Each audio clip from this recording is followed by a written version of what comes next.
When a bookshop clerk kissed a stranger to save his life, she had no idea she'd just claimed a duke and ignited a scandal that would burn through London's highest circles. What happens when a woman with nothing dares to challenge a world built on everything she'll never have? When love becomes rebellion and truth becomes warfare? This is the story of Clara Whitmore, a girl from the gutter who refused to bow, a heart that wouldn't break, and a kiss that shattered an empire. Stay until the end to see how one moment of courage rewrites destiny. Like this video, drop your city in the comments, and let's begin. The rain came down like punishment that November evening, turning Whitechapel's cobblestones into rivers of filth. Clara Whitmore pulled her threadbare shawl tighter, the wool doing little against the cold that seeped through to her bones. Her boots, resoled 3 times now, the leather more patched than original, splashed through puddles as she hurried toward the bookshop where she worked 6 days a week for wages that barely kept her family fed. She was 23 years old and invisible. That's what poverty did in London. It rendered you transparent, a ghost moving through a world that looked straight through you. The ladies in their silk dresses, the gentlemen in their fine coats, they never saw girls like Clara. She was part of the scenery, like the lampposts or the rain itself. But tonight, Clara would become impossible to ignore. She heard the commotion before she saw it, harsh laughter, the sound of fists meeting flesh, a groan of pain. Her first instinct was to walk faster, head down, mind your business. That's what you did in Whitechapel, if you wanted to survive. Other people's troubles were other people's troubles. Yet something made her stop. Maybe it was the particular cruelty in the laughter. Maybe it was the exhaustion of being afraid all the time. Maybe it was simply that she'd reached the end of what she could tolerate in a world that took and took and took without ever giving anything back. Clara turned the corner into Fisher's Alley. 3 men, dock workers by the look of them, broad-shouldered and mean, had another man cornered against the wall. Their victim was on his knees, blood running from his nose, his fine coat torn at the shoulder. Even through the grime and rain, Clara could see the quality of that coat. Whoever he was, he didn't belong in this neighborhood. "Please," the man gasped, raising his hands. "I need more time." "Time's up, fancy boy." The largest of the 3 cracked his knuckles. "Mr. Hawkins sent us to collect. You got his money or you got a beating. Your choice." "I have it. I swear I have it. Just 2 more days." "Should have thought of that before you borrowed what you couldn't pay back." The big man drew back his fist. Clara's mouth opened before her brain caught up. "There you are!" All 4 men turned to stare at her. The rain plastered her dark hair to her face, her dress soaked through, but she strode forward like she owned the alley, owned the night, owned every cobblestone under her worn-out boots. "I've been looking everywhere for you." Clara's voice rang with false confidence, each word carefully placed to sound like authority she'd never possessed. "You promised you'd meet me at 6. It's nearly 7. The debt collectors exchanged confused glances. Their victim, she could see him better now, perhaps 30 years old, with dark hair and startling gray eyes that held a mixture of pain and intelligence, stared at her like she'd materialized from thin air. "Miss, I think you've made a mistake," he started. "No mistake." Clara reached him, her heart hammering so hard she thought it might crack her ribs. She had committed now. There was no walking away. "You're coming home right now. I won't have you gambling away our rent money again." "Our rent money?" The big debt collector stepped closer, eyes narrowed. "This piece of rubbish owes Mr. Hawkins £300. You his woman?" £300. Clara's stomach dropped. That was more money than she'd see in 5 years of work. What had she gotten herself into? But she'd learned something from 10 years of surviving poverty. The only way out was through. Never show fear, never show weakness.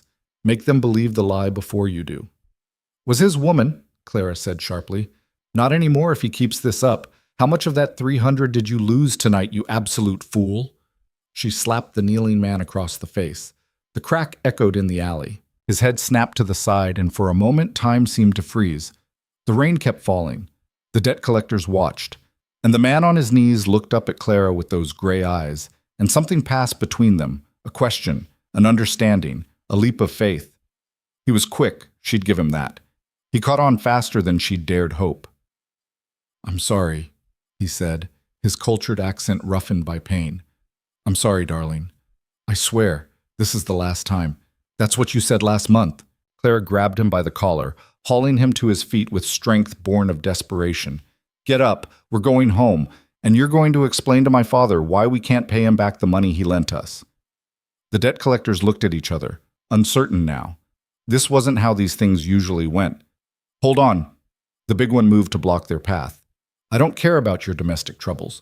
He owes Mr. Hawkins, and he'll pay Mr. Hawkins when he can scrape together the money," Clara interrupted, stepping between them and the bloodied man. "You think beating him to death is going to get you paid? You think Mr. Hawkins wants a corpse instead of his 300 pounds? She was speaking too quickly, words tumbling out in a rush, but she couldn't stop now. "You want to explain to your boss why you killed his debtor before collecting? You want to be the ones who lost him that money?" The threat, thin as it was, landed. The big man's face darkened, but he stepped back half a pace. 2 days, Clara said, her voice dropping to something harder, colder. "You give him 2 days, he'll have half of it. I'll make sure of it myself. You have my word." "Your word?" One of the other debt collectors laughed. "What's your word worth, girl?" Everything happened very fast after that. Clara stepped forward, grabbed the laughing man by the front of his shirt, and pulled him down to her level. She was small, barely 5'4", but she had spent her whole life scrapping and surviving, and she knew how to make herself seem bigger than she was. "My word is worth more than his ever will be," she hissed, close enough to see the yellow of his teeth, to smell the gin on his breath. "Because unlike him, I know what it means to starve. I know what it means to lose everything. And I know that people like me don't make promises we can't keep because we can't afford to." She shoved him back. He stumbled, caught off guard. 2 days, Clara repeated. "Half the money. You tell Mr. Hawkins that's the deal. He can take it or leave it, but if he leaves it, he gets nothing because this fool here will be dead in the Thames and you lot will be the ones who put him there." The silence that followed felt like walking a knife's edge. Clara could feel the man behind her, her supposed gambling disaster of a partner, his breath shallow, his body tense, could feel the weight of the debt collector's stares, measuring her, deciding. Finally, the big one spat on the ground. 2 days, he growled. "Half the money, or we come back for both of you. And next time, girl, that pretty mouth of yours won't save nobody." They walked away, their footsteps echoing off the wet walls until the alley fell silent except for the rain. Clara's legs went to water. She staggered, caught herself against the wall, her whole body shaking now that the adrenaline was crashing out of her system. What had she done? What had she just done? "Are you insane?" She turned. The man she'd saved was on his feet now, pressing a handkerchief to his bleeding nose. Up close, even battered and bruised, he was handsome in a way that made Clara acutely aware of her own sodden appearance, her rough clothes, the dirt under her fingernails from organizing dusty books all day. "Probably," Clara admitted. Her voice came out shaky. "Are you? What? Insane, you must be, owing that kind of money to someone like Hawkins." She pushed off the wall, trying to steady herself. 300 pounds. That's more than most people see in a lifetime. "I'm aware." He lowered the handkerchief. His nose had stopped bleeding, but his eye was already starting to swell. "Why did you do that?" "I don't know," Clara said honestly. "Temporary madness? Exhaustion? Take your pick. You could have been killed. So could you. Seemed like you were well on your way."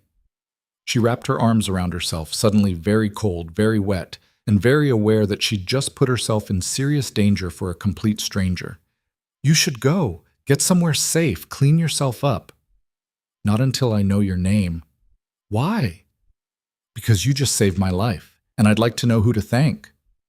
Clara hesitated. Giving her name felt like crossing another line, making this real in a way it hadn't been when it was just adrenaline and desperation. But what did it matter? She was already involved now, already on Hawkins's radar, already in more trouble than she knew how to get out of. "Clara," she said quietly. "Clara Whitmore." "Clara." He said her name like he was tasting it, testing the weight of it. I don't want to know." Clara stepped back, putting distance between them. "I don't want to know your name, your story, or why you owe that money. I just want you to leave Whitechapel and never come back. Go back to whatever part of London you actually belong in and forget this ever happened. I can't do that. Why not? Because you told them you'd get them half the money in 2 days. His gray eyes held hers, and Clara saw something in them that scared her more than the debt collectors had. Sincerity, determination, the kind of stubborn honor that got people killed in neighborhoods like this. I won't let you take that burden on alone. It was a lie, Clara said flatly, a desperate lie to get them to leave. I don't have that kind of money. I barely have enough to eat. Nevertheless, nothing. Clara's voice rose, frustration and fear bleeding through. You don't understand. You walk around in a coat worth more than my yearly wages, speaking like you stepped out of a gentleman's club, and you think you understand? You don't. People like you don't survive in places like this by keeping promises. We survive by lying, by cheating, by doing whatever it takes to see another day. So take your honor and your gratitude and get out of here before we both end up in the Thames. She turned to leave, but his voice stopped her. Elias, Clara looked back. My name is Elias Ward, he said, and I do understand more than you think. But you're right, I don't belong here. I never have. That's why I need your help. My help? Clara laughed, but there was no humor in it. What could I possibly help you with? Teach me. Teach you what? How to survive here. How to be less obvious. He gestured at himself, at his fine clothes, his bearing, everything about him that screamed wealth and privilege. I need to learn how to fit in. How to be invisible. Clara stared at him, trying to understand what game he was playing. Why? That's my business. Not if you're asking me to help you. It's not. They faced each other in the rain, two strangers bound now by a lie and a debt, and something neither of them could quite name. Finally, Elias, if that was even his real name, spoke. I'm trying to find someone who's hiding in places like this, and I can't do that looking like... He gestured at himself again. Like this. It was still a lie, or at least not the whole truth. Clara could hear it in his voice, see it in the way his eyes didn't quite meet hers. But she was too tired to care, too cold, and too aware that she'd backed herself into a corner where her choices were help him or risk Hawkins' men coming back for both of them. I work at Blackwell's Books on Craven Street, she heard herself say. If you want to learn to read the neighborhood, you might as well learn to read actual words while you're at it. Come by tomorrow at 7, after closing. I'll see what I can do. Clara, don't thank me, she cut him off. And don't make me regret this more than I already do. Just be there. Or don't. Your choice. This time, when she walked away, he didn't stop her. Clara didn't sleep that night. She lay in the narrow bed she shared with her younger sister, listening to the sounds of their two-room tenement, her father's snoring, her mother's cough that never seemed to get better, the rats in the walls, the couple fighting upstairs, the familiar symphony of poverty. What had she done? The question circled her mind like a vulture. She'd interfered in something that wasn't her business, lied to dangerous men, and made promises she couldn't keep. Worse, she'd invited a stranger, a man who was clearly lying about who and what he was, into her world, into the one place where she felt even marginally safe. Beside her, her sister Sarah stirred. At 15, Sarah still had some softness left, some hope that life might be more than this. Clara wanted to keep it that way, wanted to protect her from the hardness that poverty carved into you, bone deep and permanent. Clara? Sarah's whisper cut through the darkness. Are you awake? Yes, you're worried about something. When am I not worried about something? Sarah rolled over, her face barely visible in the thin moonlight filtering through their single window. This is different. What happened? Clara considered lying. She was good at it, had to be, but Sarah would see through it. She always did. I did something stupid, Clara admitted quietly. Something that might cause trouble. What kind of trouble? The kind I don't know how to fix yet. Sarah was quiet for a moment. Then, does it have to do with that man? Clara's heart jumped. What man? The one standing across the street, looking up at our window. Clara sat up so fast she nearly knocked her sister out of the bed. She scrambled to the window, careful not to disturb the threadbare curtain too much. There, in the street below, illuminated by the sputtering gaslight, stood Elias Ward. He'd changed clothes. The fine coat was gone, replaced by something plainer, though still too clean, too well fitted to truly belong in Whitechapel. His face was tilted up toward their window, and even from this distance, Clara could see the bruises from tonight's beating. He was just standing there, watching, waiting. "He's been there for an hour," Sarah whispered. "I noticed him when I got up to use the pot. Who is he?" "Trouble," Clara said. "He's trouble." But even as she said it, even as she watched him standing in the rain-slicked street, something in her chest tightened. He'd come back. Despite her telling him to leave, despite the danger, despite everything, he'd come back. Nobody had ever come back for Clara before. As if sensing her gaze, Elias looked up directly at their window. For a long moment, they stared at each other across the distance. Then he nodded once, slowly, and walked away into the night. "Clara?" Sarah said carefully. "What did you do?" "I kissed a stranger," Clara said. The words came out before she could stop them, and suddenly she was laughing, quietly, desperately. "I kissed a complete stranger in an alley to save him from being beaten to death, and now I think I might have ruined both our lives." "You what?" Clara told her. Not everything. She left out the specifics of the debt, the amount, the names, but enough. Enough for Sarah to understand that their sister had done something reckless and possibly catastrophic. When she finished, Sarah was quiet for so long that Clara thought she might be angry. Then her sister surprised her. "Good," Sarah said. "Good? You've spent your whole life being careful, Clara, being small, making yourself invisible so the world won't step on you. Maybe it's time you stopped hiding." "This isn't about hiding. This is about survival." "Is there a difference anymore?" Sarah reached out in the darkness, found Clara's hand, squeezed it. "Maybe this man is trouble. Maybe you made a mistake, but at least you did something. At least you were brave." Brave or stupid? Sometimes they're the same thing. Chan. The next evening, Clara arrived at Blackwell's Books at 6:30, her stomach in knots. Mr. Blackwell, the elderly owner, had already left for the day, entrusting her with the closing as he often did. The shop was small, cramped with shelves that reached the ceiling, filled with books that most people in this neighborhood would never read. Clara loved it here. Among the books, she could be anyone, go anywhere. She'd taught herself to read with stolen moments and borrowed volumes, hungry for words the way others were hungry for bread. But tonight, the books felt like witnesses to her foolishness. She busied herself with tidying, reshelving returns, wiping down the counter. The shop's clock ticked toward 7, then past 7, 7:15, 7:30. He wasn't coming. Relief and disappointment warred in Clara's chest. Relief won, or at least she told herself it did. This was better, safer. She could forget last night had ever happened, go back to her invisible life, let Elias Ward, if that was even his name, disappear back into whatever world he'd come from. The bell above the door chimed. Clara's head snapped up. Elias Ward stood in the doorway, and Clara almost didn't recognize him.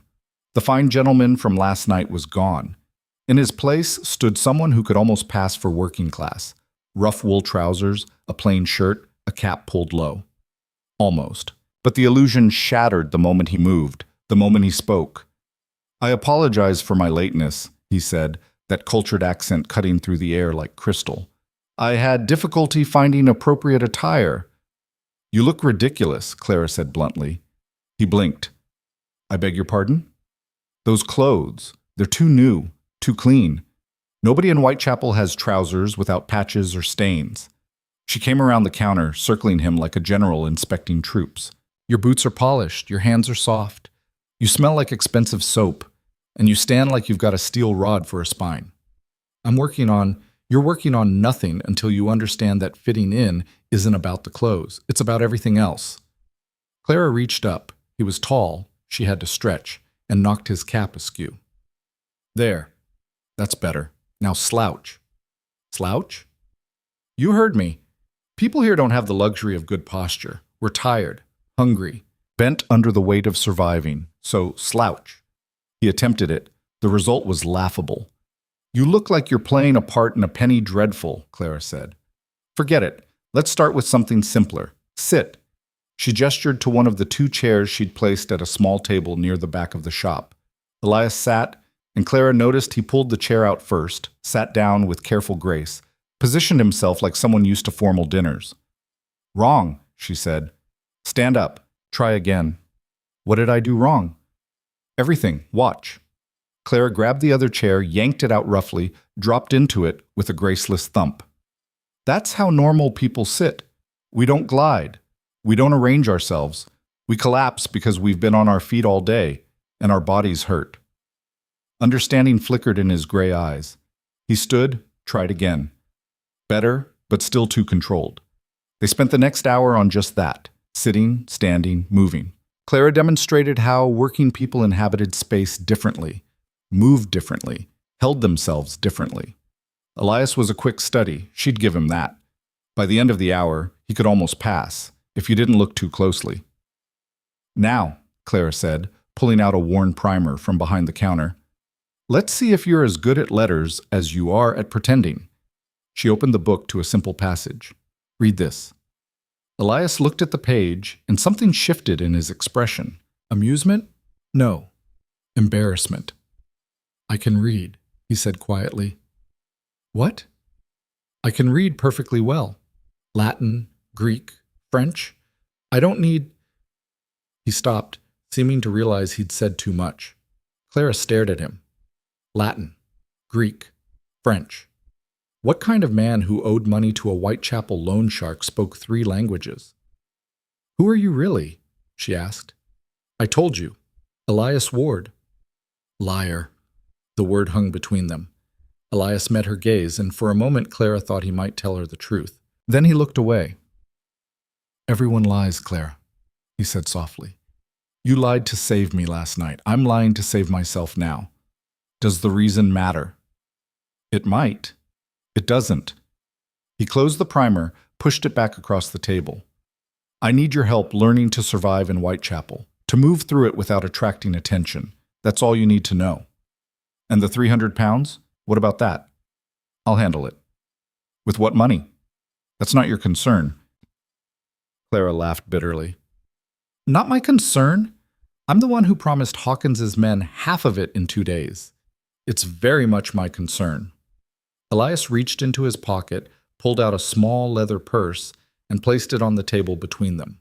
The clink of coins was unmistakable. 150 pounds, he said. It's yours. Pay them tomorrow, clear the debt, and we're done. Clara stared at the purse like it was a snake. Where did you get this? I had it. You had 150 pounds just lying around, but you couldn't pay the debt collectors last night? The situation was complicated. Complicated? Clara pushed the purse back toward him. I don't want your money. Why not? You said yourself you don't have it. Because money like that comes with strings, always. She stood up. I told you I'd help you learn to fit in. Fine. I'll keep that promise. But I won't take your money, and I won't be bought. I'm not trying to buy you. Then what are you trying to do? Elias stood as well, and suddenly the small shop felt very cramped, very warm. They were close enough that Clara could see the fading bruise around his eye, the fine lines at the corners of his mouth, the intelligence and something deeper, something wounded in his gray eyes. I'm trying to thank you, he said, for last night, for not leaving me to die in that alley. People die in alleys all the time here. I just happened to be in the right place at the right time. Or the wrong place at the wrong time. His voice dropped lower. Why did you do it, Clara? Really? She wanted to say she didn't know, wanted to maintain that it had been impulse, madness, anything but what it actually was. But standing this close to him, with his expensive money on the table and his lies between them and something electric in the air that made her skin feel too tight, she couldn't, because I'm tired, Clara admitted. Tired of being invisible, tired of watching bad things happen and doing nothing, tired of surviving but not living, and for one moment, I wanted to be someone who did something, even if it was stupid, even if it was reckless.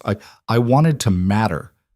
The words hung in the air, more honest than she'd meant to be. Elias didn't look away.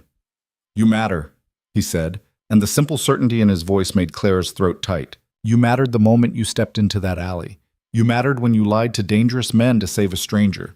You matter now. Pretty words from a man who won't even tell me his real name. Would my real name change how you see me? It might. Then perhaps it's better you don't know it. He picked up the purse, held it out again.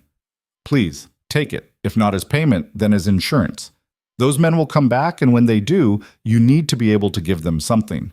Clara wavered. Pride screamed at her to refuse. Practicality whispered that he was right. Hawkins's men would come back, and empty hands would get her killed. Half, she finally said. 75 pounds. That covers my half of the promise I made. You figure out the other 75 on your own.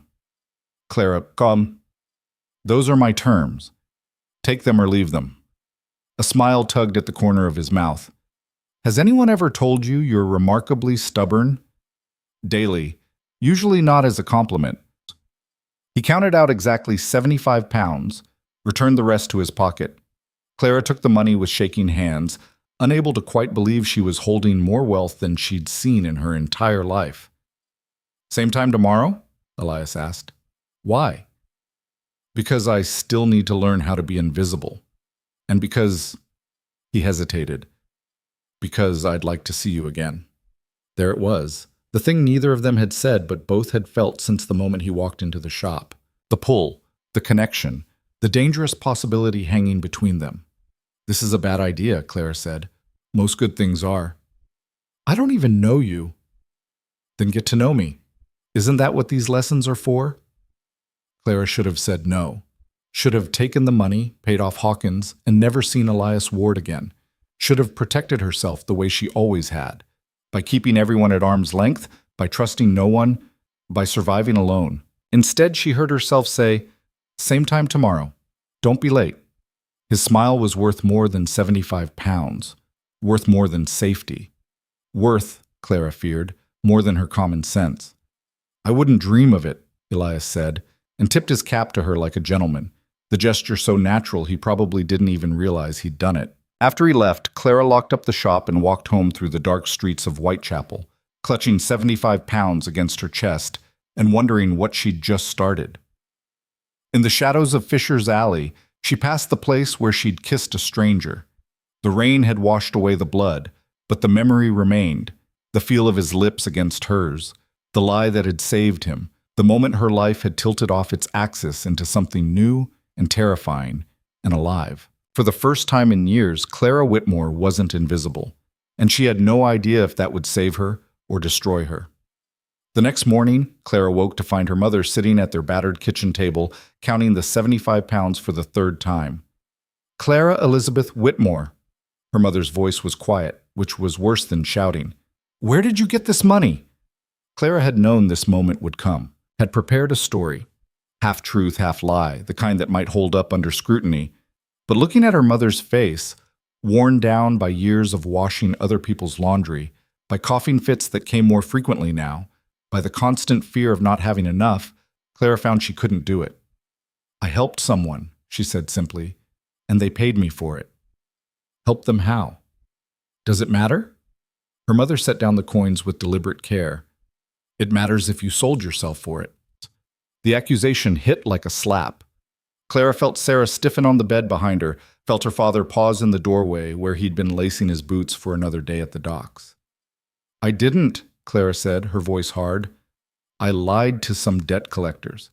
Pretended a man was my husband to stop them from killing him. That's all. That's all?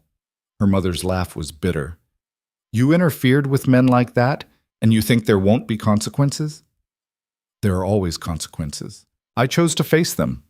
Clara stood, pulling on her own threadbare dress. That money pays off what I promised them. We're square after today. And if they come back for more, they won't. But even as Clara said it, doubt gnawed at her. Men like Hawkins didn't just let debts go. They held grudges, remembered faces, came back when you least expected it. Her father cleared his throat. The money, he said quietly. It's honest? As honest as anything in Whitechapel, Clara replied. He nodded slowly. Thomas Whitmore was a man of few words, his body broken by years of dock work, his spirit worn down by watching his family struggle. But he still had pride, still had a line he wouldn't cross. Then we keep 20 pounds for rent and food, he said. The rest goes to those men, and we pray they take it and leave us be." "Thomas?" Clara's mother started. "No." He shook his head. "Clara did what she thought was right. Reckless, maybe. Dangerous, certainly, but right. We don't punish her for having more courage than sense. We make sure she survives it." The matter was settled. Clara left for the bookshop 2 hours later with 55 pounds hidden in her bodice and a knot of anxiety in her stomach that wouldn't ease. Hawkins's men came for her at noon. She was shelving returns when the shop bell chimed. Clara turned, expecting a customer, and found herself face to face with the big debt collector from Fisher's Alley. He wasn't alone. The other two flanked him, blocking the door. "Well, well," the big man said. "Little liar girl working in a bookshop. Fancy that." Clara's hand tightened on the book she was holding. The shop was empty except for Mr. Blackwell in the back room, nearly deaf and oblivious. No help there. "I have your money," she said, keeping her voice steady. "Half of what he owes, just like I promised. That was the deal for 2 days. You got one left.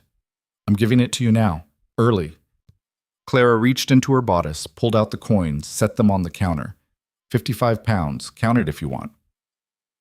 The big man's eyes flicked to the money, then back to her face. He didn't move to take it. "Thing is," he said slowly, "Mr. Hawkins has been asking questions. About you, about your fancy boy, about what kind of game you two are running. No game, just a debt being paid. See, that's what bothers Mr. Hawkins. Nobody in Whitechapel has this kind of money. Nobody honest, anyway." He stepped closer. "So either you're lying about what you do, or your fancy boy is lying about what he is. Either way, Mr. Hawkins doesn't like mysteries." Clara's mouth went dry. "The money's real. That should be all that matters." "Should be. Isn't." Another step. Clara could smell the gin on his breath now, see the broken veins in his nose. "Mr. Hawkins wants to meet you, and your gentleman friend, tomorrow night, the Rusty Anchor. Just a friendly conversation." "And if we don't come?" His smile showed missing teeth. "Then we assume you're hiding something worth hiding. And we come looking. For you. For him. For your pretty little sister. For your sick mother." He picked up the coins, pocketed them without counting. "Tomorrow night, 8 o'clock. Don't be late." They left as quickly as they'd come, the bell chiming cheerfully behind them like nothing had happened. Clara stood frozen, her heart racing, her mind spinning. This was escalating, getting worse. She'd thought paying them would end it, but she'd been naive. Money always led to more questions in Whitechapel, where everyone was desperately poor and sudden wealth meant crime or worse. She needed to warn Elias, needed to tell him that his lies, whatever they were, had put both of them in danger. But more than that, she needed to know the truth, because if she was going to face Hawkins with him, she had to know who she was really protecting. Elias arrived at 7, and Clara locked the door behind him without preamble. "We need to talk," she said. He must have heard something in her voice because his expression shifted immediately. "What happened?" Clara told him about Hawkins's men, about the meeting, about the threat to her family. With each word, she watched his face grow darker, more closed off. When she finished, he was quiet for a long moment. "This is my fault," he finally said. "I should have known they wouldn't just take the money and disappear. What you should have done is told me the truth from the beginning." Clara moved to stand between him and the door. "Who are you really? Not Elias Ward. That's a lie." "So who?" "Clara's." No more deflection, no more pretty words and apologies. Her voice rose, frustration and fear bleeding through. "I saved your life. I lied for you. I put my family in danger for you. And I don't even know your real name. So you're going to tell me right now, or I'm going to that meeting tomorrow and telling Hawkins everything, that I don't know you, that you're a liar, that he should forget the debt and come after you alone." "You wouldn't. Try me." They stared at each other, the air crackling with tension. Clara could see the war in his eyes, the calculation, the fear. She'd pushed him into a corner and cornered things were dangerous. But she was dangerous too. Poverty had taught her that. Desperation had honed it. "My name," Elias said quietly, "is Adrian Blackthorne." The name meant nothing to Clara. She waited. "I'm the Duke of Thornbury." The words hung in the air like smoke. Clara's mind went blank, then raced. Duke. He was a duke. Nobility. The kind of person who lived in a world so far removed from hers that they might as well be different species. "You're lying," she said automatically. "I wish I were." He sank into one of the chairs, suddenly looking exhausted. "But I'm not. My full title is Adrian Edward Blackthorne, 5th Duke of Thornbury, and I'm in Whitechapel because I'm trying to find evidence that my estate manager has been embezzling from my tenants and covering it up for years." Clara felt like the floor had dropped out from under her. "Your estate manager?" "His name is Richard Cortland. He's been running my affairs for the past 5 years since my father died and I inherited. I trusted him completely. Too completely." Adrian's hands clenched. 3 months ago, I received an anonymous letter claiming Cortland was stealing from tenant rents, doctoring the books, and pocketing the difference. I didn't believe it at first. Cortland has been with my family for 20 years. But I started investigating quietly, and what I found... He trailed off, shaking his head. "What did you find?" Clara asked, her voice barely above a whisper. "Evidence that he's stolen over £15,000 in the last 2 years alone. Evidence that he's threatened tenants who complained. Evidence that he's been lending money to desperate people at extortionate rates through a man named Hawkins," Clara finished, the pieces clicking into place with horrible clarity. "He's working with Hawkins. Not directly, but he's using Hawkins as a front for illegal lending, taking a cut of the profits." Adrian looked up at her, and his gray eyes were full of something that might have been shame. "The debt those men were collecting? That wasn't mine. It was planted. Cortland found out I was investigating him, and he set a trap. Made it look like I was borrowing money from Hawkins, gambling it away. If I'd been beaten to death in that alley, it would have looked like a duke with a secret addiction got what he deserved. Tragic, but not suspicious." Clara's legs went weak. She grabbed the table for support. "So when I saved you, you saved me from being murdered by my own estate manager's hired thugs, and then you put yourself directly in Cortland's crosshairs by associating with me." The room spun. Clara forced herself to breathe, to think, why didn't you just go to the authorities, report him? Because he's spent 5 years building relationships with every judge, magistrate, and police inspector in London. I have evidence, but it's circumstantial. Without solid proof of his connection to Hawkins, without witnesses willing to testify, it's my word against his. And he's made himself very credible while painting me as a wastrel who's never shown interest in his own estates. Adrian stood, began pacing. I needed to get into Whitechapel, to find the people he's hurt, to gather enough evidence that the authorities couldn't ignore it. But I stood out too much. I couldn't get close enough to learn anything useful. Until I came along, Clara said bitterly. I didn't plan for you to get involved. I didn't plan for any of this. He stopped pacing, turned to face her. But now you are involved, and Hawkins wanting to meet us means Cortland knows I'm still alive and still investigating, which means he'll do whatever it takes to stop me. Including killing both of us. Yes. The word was simple, final. Clara wanted to scream, to rage against the unfairness of it all. She'd tried to do one good thing, tried to save one life, and now she was tangled in a web of corruption and murder that stretched from the highest levels of society to the lowest gutters of London. You should have told me, she said, her voice shaking. From the beginning. You should have told me who you were and what I was getting into. Would you have believed me? Would you have helped me if I'd walked into your shop and said, Hello, I'm a duke investigating my corrupt estate manager. Please teach me to blend in with the poor? I don't know, but I would have had the choice. You're right. Adrian moved closer, and Clara saw genuine regret in his face. You deserved the choice. And I took that from you because I was desperate and afraid, and I thought it was safer for you not to know. I was wrong. I'm sorry. Clara wanted to stay angry, wanted to hold on to her fury like a shield, but she'd spent too many years surviving to waste energy on what couldn't be changed. What happens now? She asked. Now we go to that meeting tomorrow. We convince Hawkins, convince Cortland through Hawkins, that we're exactly what we seem. A foolish gentleman with a gambling problem, and the working-class woman who's unfortunately attached to him. And then? Then we find the evidence I need to destroy Cortland before he destroys us. Clara laughed, but there was no humor in it. Just like that. A bookshop clerk and a duke are going to bring down a criminal empire. Yes. You're insane. Probably. He reached out, hesitated, then gently took her hand. His skin was warm, his grip careful. But I'm also stubborn, and I'm good at puzzles, and I have resources even Cortland doesn't know about. We can do this, Clara. Together." She should have pulled her hand away, should have walked out of the shop and never looked back, should have protected herself and her family the way she always had, by staying small, staying invisible, staying out of other people's wars. But Clara was tired of being invisible, tired of being powerless. And looking at Adrian, not Elias, Adrian, a duke who was just as trapped as she was in his own way, she felt that same pull she'd felt in the alley. The sense that this mattered, that he mattered, that she could be more than a ghost haunting London's poorest corners. "If we do this," Clara said slowly, "we do it my way.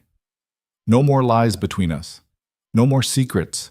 You tell me everything, and I decide what risks I'm willing to take." "Agreed. And if this goes wrong, if your man Cortland comes after my family, you use every resource you have to protect them. You promise me that." "I promise." "On what? Your title? Your honor?" Clara's voice hardened. "Those things mean nothing to me. What can you promise on that I can actually believe?" Adrian was quiet for a moment. Then he did something that surprised her. He sank to one knee, still holding her hand, and looked up at her with absolute seriousness. "I promise on the life you saved," he said quietly. "On the kiss that stopped those men from killing me. On the fact that you're the first person in 5 years who's treated me like a human being instead of a title or a problem to be managed. I promise on whatever this is between us. This connection, this impossibility. If Cortland comes for your family, I will burn my entire fortune to ash before I let him hurt them. You have my word, not as a duke, as Adrian, as the man you saved." Clara's breath caught.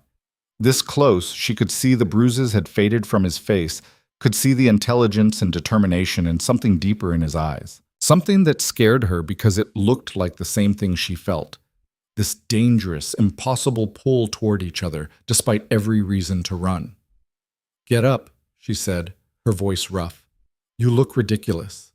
He stood, but he didn't let go of her hand. "So we're doing this?" "We're doing this."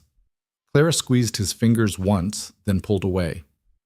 "But first, you're going to teach me everything you know about Cortland, about Hawkins, about how this all connects. Because if I'm walking into that meeting tomorrow, I'm walking in armed." They spent the next 4 hours at the small table, Adrian drawing maps and connections, explaining the web of corruption that stretched from his estate in Thornbury to the slums of Whitechapel. Clara absorbed it all, her quick mind cataloging names, dates, patterns. She asked sharp questions, spotted inconsistencies, made connections Adrian had missed. "You're brilliant," he said at one point, watching her sketch out a timeline of suspected thefts. "I'm a survivor," Clara corrected.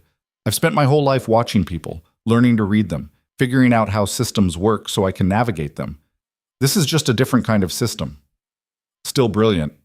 She felt heat rise in her cheeks, looked away. "Tell me about Hawkins. What's his part in all this?" "Muscle and distribution.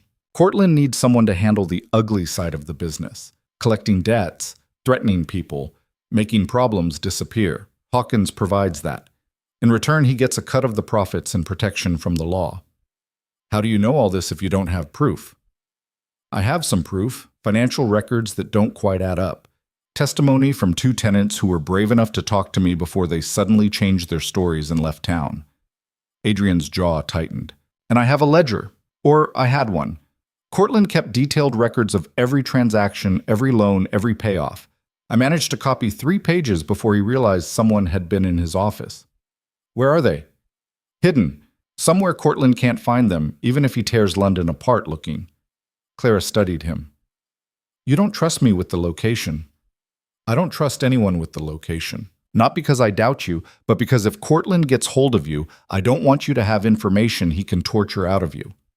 The casual mention of torture should have terrified Clara. Instead, it steadied her. This was real. This was deadly serious. And Adrian was taking precautions to protect her, even as he asked her to help him. "The meeting tomorrow," Clara said. "What's our story?" "We tell them the truth, mostly. I'm a gentleman who's fallen on hard times, gambling debts, bad investments. You're trying to help me get straight. We borrowed from Hawkins in desperation, and now we're trying to pay it back. And when they ask why a gentleman is in Whitechapel, hiding from my creditors, too ashamed to go back to my family, my friends, it's a common enough story. And me? Why am I helping you? Adrian met her eyes. Because you're kind. Because you saw someone in trouble and couldn't look away. Because, despite everything, you believe people can change. Or because I'm a fool in love with a man above my station, Clara said flatly. That's what they'll think anyway. Might as well use it. Something flickered across Adrian's face. Surprise, perhaps, or something else. Are you? He asked quietly. Am I what? A fool in love. The question hung between them, heavy with possibility. Clara thought about lying, thought about protecting herself with the same walls she'd built over 23 years of surviving. Instead, she said, ask me again when we're both still alive in a week. It wasn't an answer, it was more than an answer. Adrian's smile was slow, warm, and absolutely devastating. I'll hold you to that. They parted ways near midnight, Clara slipping out the back of the shop while Adrian left through the front, both of them careful to make sure no one saw them together. But as Clara walked home through the dark streets, she couldn't shake the feeling of being watched. She was right. In the shadows of a doorway across from Blackwell's books, a man in a fine coat observed her departure. He'd been there for hours, patient and still. When Clara disappeared around the corner, he pulled out a small notebook and made a careful note. Then he walked away in the opposite direction, toward the better parts of London, where dukes and estate managers lived and planned and protected their interests with ruthless efficiency. The game had changed. Cortland knew his prey was moving, planning, gathering allies, and he knew exactly how to respond. By the time Clara reached her tenement, a plan was already in motion. A plan that would turn her courage into a weapon against her. A plan that would force Adrian to choose between justice and the woman who'd saved his life. A plan that would bring both of them to their knees before it ended. But Clara didn't know that yet. She climbed the stairs to her family's rooms, kissed her sleeping sister's forehead, and lay down on her narrow bed feeling, for the first time in her life, like she was part of something bigger than survival. Like she mattered. Like she was strong. Tomorrow would teach her just how dangerous strength could be when the powerful decided to crush it. Tomorrow would show her that courage without power was just another way to die. But tonight, she let herself hope. And in the darkness, hope felt like victory. The hope lasted exactly 9 hours. Clara woke to screaming. She bolted upright, her heart already racing before her mind caught up. The screaming was coming from downstairs. Mrs. Chen, the widow who lived below them, her voice raw with terror. Clara stumbled out of bed, Sarah right behind her, both of them rushing to the door. Her father was already in the hallway, still in his nightshirt. Other tenants were emerging from their rooms, confused and frightened. "What's happening?" someone shouted. "Fire?" another voice called. But it wasn't fire. Claire could smell it before she saw it. The coppery tang of blood, thick and wrong in the cold morning air. She pushed past her father, ignoring his protest, and made it to the landing where she could see down into the ground floor hallway. Mrs. Chen stood in her doorway, hands over her mouth, staring at something on the floor. A body. Clara's stomach lurched. She forced herself down the stairs, each step feeling like moving through water. When she reached the bottom, she had to grab the banister to keep from falling. It was one of Hawkins's men, not the big one of the others who'd come to the bookshop. He was sprawled face down in a pool of blood, his throat cut from ear to ear. And pinned to his back with a knife was a piece of paper. Clara recognized the handwriting before she read the words. She'd seen Adrian sketch it out last night while explaining Cortland's schemes. Precise, controlled, the penmanship of someone educated and wealthy. The note read, "This is what happens to those who meddle in affairs above their station. Consider it a warning, Miss Whitmore. The next body will be someone you love." The world tilted. Clara heard someone crying, realized it was her. Strong hands grabbed her shoulders, pulled her back. Her father's voice, distant and muffled, saying her name over and over. "Clara, Clara, look at me. Who did this? Who's threatening you?" But Clara couldn't answer. Because she understood with horrible clarity what had happened. Cortland wasn't just protecting his interests. He was sending a message. He'd killed one of Hawkins's own men, and made it look like Clara was responsible for bringing danger to Whitechapel, made it look like her association with Adrian had gotten someone killed. The tenants were gathering now, staring at her with dawning suspicion and fear. "You did this," Mrs. Chen hissed, pointing a shaking finger. "You brought this to our building, your fancy man and his trouble." "I didn't," Clara started, but another voice cut her off. "I saw her." It was Mr. Garrett from the third floor, a bitter drunk who hated everyone equally. "Last week, kissing some gentleman in the alley, acting like she's too good for the rest of us." "She's been coming home with money," someone else added. "Where'd a bookshop girl get that kind of coin?" The murmurs grew louder, uglier. Clara felt the crowd's mood shifting, felt the danger crystallizing around her like ice. These were desperate people living in a desperate place, and fear made them cruel. "We should turn her over to the police," Mr. Garrett said. "Let them sort out who killed who." "The police won't do nothing." Mrs. Chen's voice had gone cold. "But Hawkins will. This was one of his boys. He'll want justice." "No." Clara's father pushed through the crowd, putting himself between his daughter and the gathering mob. "Nobody's turning anyone over to anyone. My daughter didn't kill this man." "Then who did?" Mrs. Chen demanded. "I don't know, but Clara's not a murderer." "She's something," Mr. Garrett spat. "Something that's brought death to our doorstep. I say we throw her out, her and her whole family, before more of us end up bleeding in the halls." The crowd's agreement was a low, angry rumble. Clara saw it happening, saw how quickly community could turn to mob, how easily fear could become violence. She'd lived in this building for 8 years. These people had been her neighbors, had shared food during hard times, had helped when her mother got sick. But none of that mattered now. She'd broken the unspoken rule of the poor: don't stand out, don't attract attention, don't bring trouble home. "Listen to me." Clara stepped forward, her voice cutting through the noise. "I didn't kill this man, but I know who did, and I know why. And if you throw me out, if you run to Hawkins or the police, more people will die. People in this building, people you care about." "She's threatening us now," someone shouted. "I'm warning you." Clara's voice rose, desperate and fierce. "There's a man, a powerful man, who's been stealing from all of us. Landlords, loan sharks, the whole corrupt system. He's the one who did this. And he wants you to turn on me so I can't expose him." "Convenient story," Mr. Garrett sneered. "It's the truth. Truth from a liar's mouth means nothing." Clara looked around at the hostile faces, at the fear and anger and desperation that poverty bred so easily, and she knew she was losing. Knew that within the hour Hawkins would hear about this. Knew that the meeting tonight, the one she and Adrian had planned for, would turn into an execution. "Give me until tonight," she said. "That's all I'm asking. I have a meeting with Hawkins at 8. I'll explain everything then. I'll make this right." "And if you don't?" Mrs. Chen asked. "Then you can do whatever you want with me."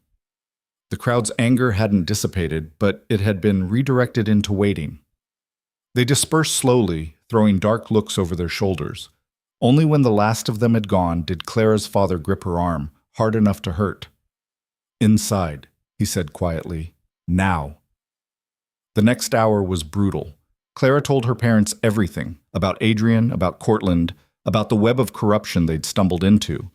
Her mother cried. Her father sat in terrible silence. Sarah just held Clara's hand, her young face aged by understanding. "You should run," her father finally said. "Take what money you have left and get out of London." "Running won't help. Cortland will find me, and he'll hurt you to punish me for interfering. Then what do we do?" "I go to the meeting tonight. I face Hawkins, and I pray that Adrian has a plan."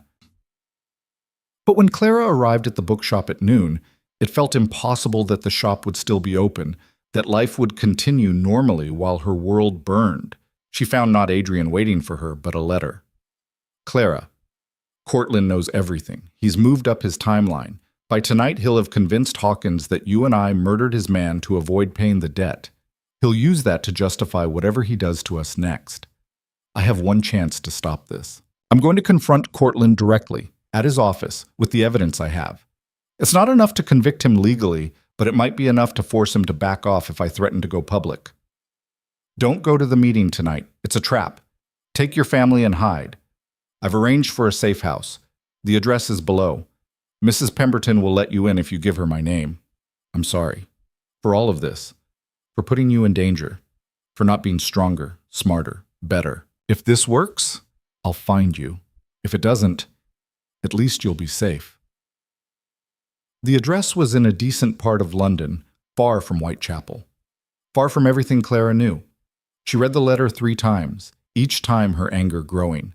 He was trying to protect her, trying to face Cortland alone, trying to be noble and self-sacrificing, and all he was really doing was getting himself killed. Because Cortland wouldn't back off. Men like him didn't back off when threatened. They escalated. They eliminated threats. And Adrian, walking into Cortland's office with partial evidence and desperate threats, was just making himself an easy target.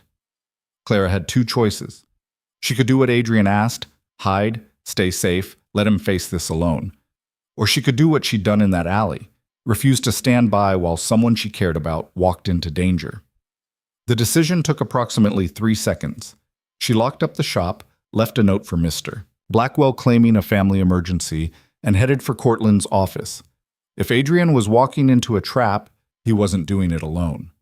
The office was in Mayfair, in a building so elegant that Clara felt like an intruder the moment she walked through the doors. The doorman tried to stop her, but she pushed past him, her working-class clothes and fierce determination making her impossible to ignore. "I'm here to see Richard Cortland," she announced to the startled clerk at the front desk. "Do you have an appointment?" "No, but he'll want to see me. Tell him Clara Whitmore is here about the Duke of Thornbury." The clerk's eyes widened. He scrambled away, returning moments later with a well-dressed man in his 50s, silver-haired and distinguished, with the kind of face that inspired trust. Richard Cortland. The monster looked like someone's kindly uncle. "Miss Whitmore." His smile didn't reach his eyes. "What an unexpected pleasure. Do come in." Clara followed him into a spacious office, all dark wood and leather chairs and paintings of hunting scenes. The door closed behind her with a soft click that sounded like a cell locking. "I assume you're here about the unfortunate incident this morning," Cortland said, settling behind his desk. "Terrible business. I understand one of Mr. Hawkins's associates met a violent end in your building. You understand it because you ordered it. Such accusations." Cortland's tone was mild, amused even. "From a bookshop clerk? How extraordinary. Where's Adrian?" "The Duke of Thornbury? I'm sure I don't know. He hasn't been to his own London residence in weeks. Some say he's developed rather expensive habits. Gambling, drinking, associating with," he gestured at Clara, "unsuitable companions. He's coming here, to confront you, to show you evidence of your embezzlement." Cortland laughed. "Is he now? Well, that would be quite something, wouldn't it? The dissolute Duke trying to prove his trusted estate manager is corrupt. Who do you think society would believe, Miss Whitmore? A man who's managed the Thornbury estates with impeccable efficiency for 5 years? Or a young nobleman who's shown no interest in his duties until suddenly he's skulking around Whitechapel, borrowing money from loan sharks and claiming conspiracy?" Clara felt ice form in her stomach. "You've planned this for months. Years, actually, since the moment the 4th Duke died and his wastrel son inherited." Cortland leaned forward. "Adrian Blackthorne is brilliant, I'll give him that. But he's also isolated, proud, and utterly convinced of his own righteousness.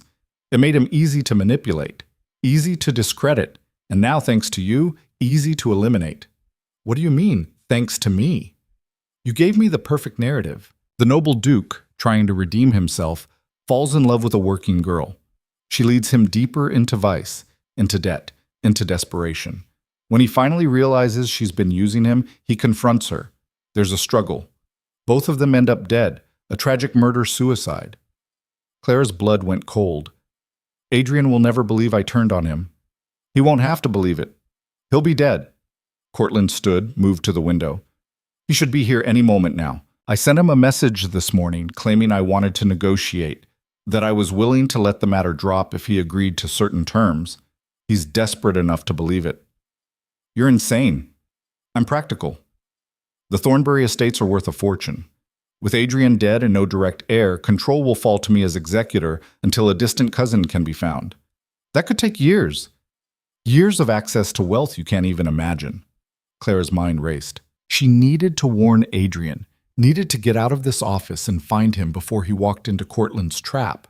But the door was closed, probably locked, and Cortland was watching her with the calm confidence of a man who'd already won. "Even if you kill us both, someone will investigate," Clara said. "The authorities are in my pocket. I've spent 5 years making friends in useful places, Miss Whitmore. Making donations, hosting dinners, becoming indispensable. Who do you think they'll believe when I tell them the sad story of how I tried to help Adrian, tried to steer him right, but he was too far gone? When I show them the gambling debts, the loan shark connections, the working-class mistress who clearly led him astray?" He was right. Clara saw it with horrible clarity. Cortland had constructed a perfect trap, one that turned Adrian's investigation against him, one that used Clara's own actions, saving him, helping him, caring about him, as evidence of his downfall. "Why are you telling me all this?" Clara asked. "Because you deserve to know how thoroughly you've failed." Cortland returned to his desk, pulled out a pistol, and set it on the polished wood between them. "And because I need you to understand that there's no escape, no clever plan, no last-minute rescue. Just the inevitable consequences of interfering in matters far above your station." Clara stared at the gun. Her hands were shaking, but her mind was clear. Cortland expected her to be afraid, to beg, to break down. That's what men like him thought women like her did when cornered. They always underestimated what desperation could forge. "You're wrong," Clara said quietly. "About what?" "About me failing. About there being no escape." She met his eyes. "You think I'm just some working girl who got in over her head? You think I'm weak because I'm poor, aren't you?" "No." Clara stood, her voice gaining strength. "I'm someone who survived things you can't imagine. I've gone hungry. I've watched people die from cold and disease and despair. I've lived in a world where one mistake means death. And I'm still here, still standing, still fighting. Very inspiring. It changes nothing. It changes everything. Because you've made a mistake, Mr. Cortland. A fatal one." "Oh? And what's that?" Clara smiled. It was not a pleasant expression. "You assumed I came here alone." Cortland's confidence flickered. "You're bluffing." "Am I?" Clara moved toward the door. "See, I learned something from Adrian. Something about how powerful men operate. You don't walk into an enemy's territory without backup. You don't confront corruption without witnesses. And you don't—" The door burst open. But it wasn't Adrian who entered. It was Hawkins himself, flanked by his debt collectors. And behind them, a dozen men and women Clara recognized from Whitechapel. Tenants from her building. Workers from the docks. People who had every reason to hate her. And at the front of them all, holding a battered notebook, was Mrs. Chen. "What is this?" Cortland demanded, reaching for his pistol. "This," Clara said, "is everyone you've hurt coming to collect." Mrs. Chen stepped forward. She looked at Clara, and something passed between them. An understanding, a recognition.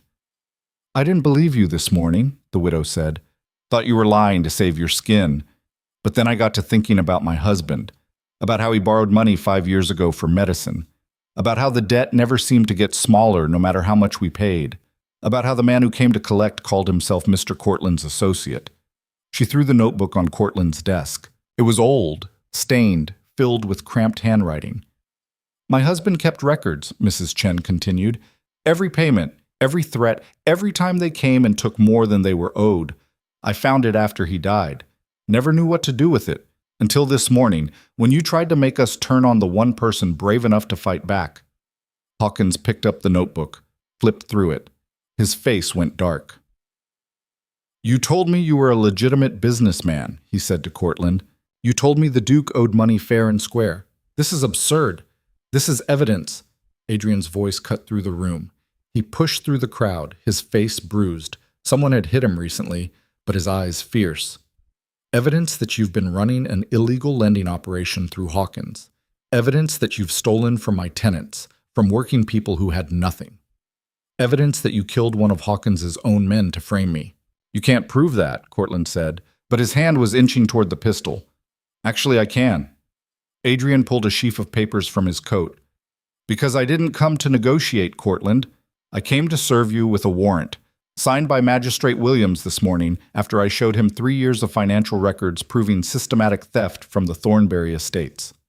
Williams is my friend, was your friend, until I showed him evidence that you've been embezzling from his own investment accounts as well.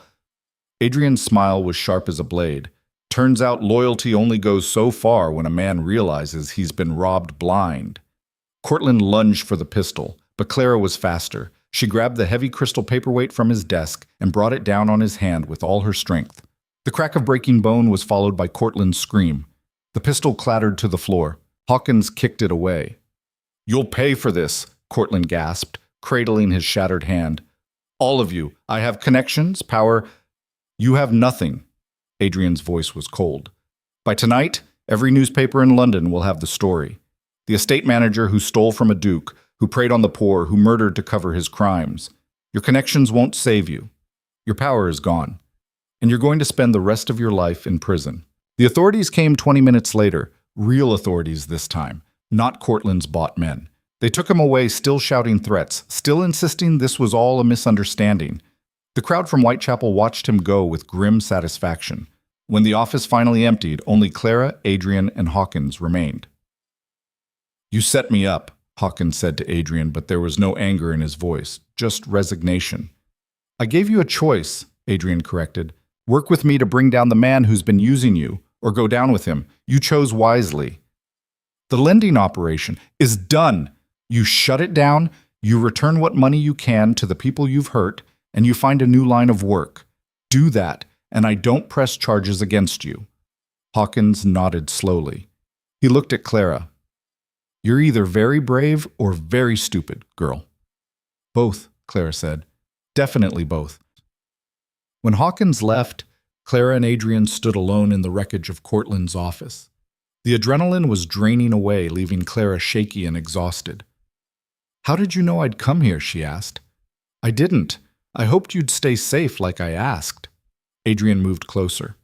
"But I also know you, Clara Whitmore, and I knew you wouldn't let me face this alone.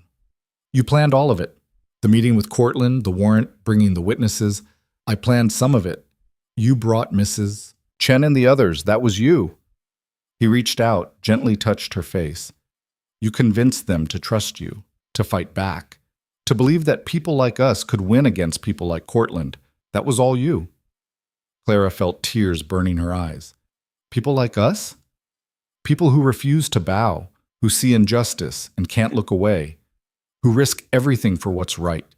Adrian's thumb brushed her cheek. "People who save strangers in alleys and change the world by being brave enough to care." "I didn't change anything. You're still a duke. I'm still a bookshop clerk. Nothing's actually different." "Everything's different." Adrian's voice dropped lower. "Because now everyone knows what happened. The newspapers will run the story. Society will talk. And they'll ask questions about how a duke uncovered this corruption, about who helped him, about the woman from Whitechapel who stood beside him." Clara's breath caught. "Adrian, they'll judge you, mock you, call you names and question your motives. Your life will never be invisible again." He took both her hands now, his grip warm and sure. "So I'm asking you, Clara, properly this time, with no lies between us. Will you let me stand beside you when they do? Will you let me face that judgment with you?" The question held layers Clara was only beginning to understand. This wasn't just about today, about Cortland. This was about everything that came after, about choosing a life in the light instead of the shadows, about choosing him. "What are you really asking me?" Clara whispered. Adrian pulled something from his pocket. A ring. Nothing elaborate, just a simple band of gold that had probably cost more than Clara would earn in 10 years. "I'm asking if you'll marry me," he said.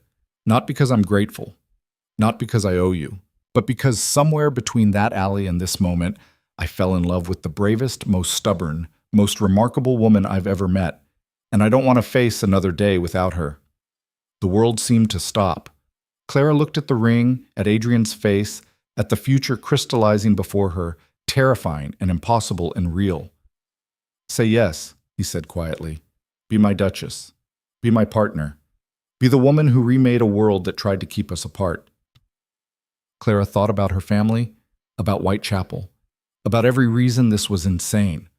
thought about the scandal, the judgment, the thousand ways this could destroy them both. Then she thought about standing in Cortland's office, facing down corruption with nothing but courage, and the knowledge that she wasn't alone. Thought about Adrian kneeling in the bookshop, promising to protect her family. Thought about the kiss in the alley that had started everything. Yes, Clara said, and the word felt like jumping off a cliff, like freedom, like the beginning of something that would either save them or destroy them completely. Yes, I'll marry you. Adrian's smile was brilliant, blinding. He slipped the ring onto her finger, and Clara felt the weight of it, not heavy, but present, real, undeniable. They kissed then, not the desperate lie of the alley, but something true and deep and absolutely certain. And Clara understood that she'd made a choice that would echo through the rest of her life. She'd chosen love over safety, chosen truth over invisibility, chosen to stand beside a duke and dare the world to tear them apart. But as they left Cortland's office hand in hand, neither of them saw the figure watching from across the street. A woman in an expensive dress, her face twisted with fury. Lady Margaret Ashford, Cortland's sister, Adrian's former fiancée, and she was already planning exactly how to destroy the common girl who'd stolen her future. The battle was won, but the war was just beginning. The war began at dawn 3 days later, delivered on expensive cardstock with engraved lettering. Clara stood in the doorway of Adrian's London townhouse, her home now, though she still couldn't quite believe it, holding an invitation to the Ashford Ball, the most exclusive social event of the season. And according to the note tucked inside, Lady Margaret Ashford had specifically requested the honor of the Duke of Thornbury and his new fiancé's presence. "It's a trap," Adrian said from behind her. He'd been reading over her shoulder, his body tense. "Margaret doesn't extend olive branches. She wields daggers." "I know." Clara set the invitation on the hall table with deliberate care. "That's why we're going." "Clara, she wants to humiliate me in front of London society, wants to prove I don't belong, that marrying you was a mistake." Clara turned to face him. "If we refuse, we're admitting she's right. If we hide, we look weak. And weakness is the one thing people like her respect even less than poverty." Adrian studied her face, and Clara wondered what he saw. The bookshop clerk in a borrowed dress? Or the woman who'd faced down Cortland with nothing but courage and sharp words? "You don't have to do this," he said quietly. "We could wait. Let the scandal die down. Give society time to adjust." Society doesn't adjust. It attacks. Clara had learned that these past 3 days. The newspapers had run the story of Cortland's arrest with gleeful detail, and while most praised Adrian's courage in exposing corruption, they'd also seized on the juicier element, the Duke's engagement to a common girl from Whitechapel. The cartoons had been particularly cruel, depicting Clara as everything from a scheming fortune hunter to a naive fool. "If I don't face them now, on their ground, I'll be running forever." "Then we face them together." Clara smiled, but it felt brittle. "You can stand beside me, but you can't fight this battle for me. This is about whether I'm strong enough to survive in your world, and I have to prove that myself." The week before the ball passed in a blur of preparation that felt like warfare by other means. Adrian hired a seamstress, not just any seamstress, but Madame Rousseau, whose clients included duchesses and princesses. The woman took one look at Clara and sighed like she'd been asked to sculpt marble from mud. "We have very little time," Madame Rousseau said in heavily accented English, circling Clara like a general surveying a battlefield. "And much work to do." The fittings were torture. Clara stood for hours while Madame Rousseau pinned and tucked and adjusted, creating a gown that cost more than Clara's family earned in a year. Deep emerald silk that brought out the color of Clara's eyes, cut in a style that was elegant but not ostentatious. "You cannot compete with them on wealth," Madame Rousseau explained, her pins flashing. "You will never have their jewels, their histories. So we make you memorable instead, simple, striking, undeniable." Between fittings, Adrian arranged for other instruction. A dance master who taught Clara the intricate steps of the waltz and quadrille with exasperated patience. A etiquette tutor who drilled her on which fork to use, how to curtsy, when to speak, and when to remain silent. A voice coach who tried, and mostly failed, to soften Clara's Whitechapel accent. "Don't!" Adrian said during one particularly frustrating session. Don't change how you speak. I sound like a washerwoman, Clara protested. You sound like yourself, like someone who's fought for every word, every opportunity. That's not something to hide. He dismissed the voice coach with a generous payment and a firm, "Thank you, but we won't need further sessions." The night before the ball, Clara couldn't sleep. She stood at the window of her new bedroom, her bedroom, in a house with more rooms than her entire tenement building, watching London's gas lamps flicker like distant stars. A soft knock interrupted her thoughts. Sarah slipped into the room, looking small and uncertain in her nightgown. "Can't sleep either?" Clara asked. Sarah shook her head. She'd been staying with Clara these past days, along with their parents. Adrian had insisted, though the arrangement was temporary. They were looking for proper housing for the Whitmore family somewhere between Whitechapel and Mayfair, a bridge between two worlds. "You're scared," Sarah said. It wasn't a question. Terrified. "What if they hate you?" "They will hate me." Clara pulled her sister close. "Some of them, anyway. Lady Margaret certainly will. And everyone who thinks I'm marrying Adrian for his money or title or whatever story they've invented about me. Then why go? Because hating me and defeating me aren't the same thing." Clara tilted Sarah's chin up. "I've survived things they can't imagine. I've been hungry. I've been cold. I've watched people die because they were poor and the world didn't care. A ballroom full of wealthy people who think I'm beneath them? That's nothing compared to real suffering." Sarah was quiet for a moment. Then, "I think you're going to surprise them." "I hope so, because if I don't, this whole thing falls apart before it even begins." The Ashford mansion was everything Clara had expected and worse. Crystal chandeliers that cost more than most houses, marble floors polished to mirror brightness, hundreds of guests in silks and jewels, their laughter sharp as broken glass. Clara entered on Adrian's arm, and the ballroom went quiet. It lasted maybe 3 seconds. That shocked silence as society's finest took in the Duke and his common fiancée. Then the whispers started, a susurrus of scandal that followed them like a wave. "That's her? She's prettier than the cartoons suggested." "Pretty enough, but look at how she walks. No grace at all. I heard she was a prostitute before she trapped him. I heard she can barely read." Clara kept her head high, her expression neutral, her hand steady on Adrian's arm. She'd known it would be like this, had prepared for it. But knowing and experiencing were different things, and each whispered cruelty landed like a small cut.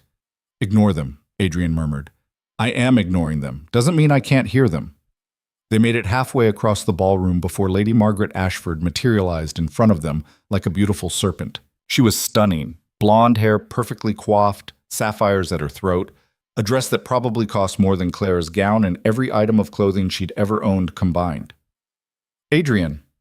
Margaret's smile was poison wrapped in silk. "How wonderful to see you, and this must be your fiancé." The pause before fiancé was deliberate, calculated to wound.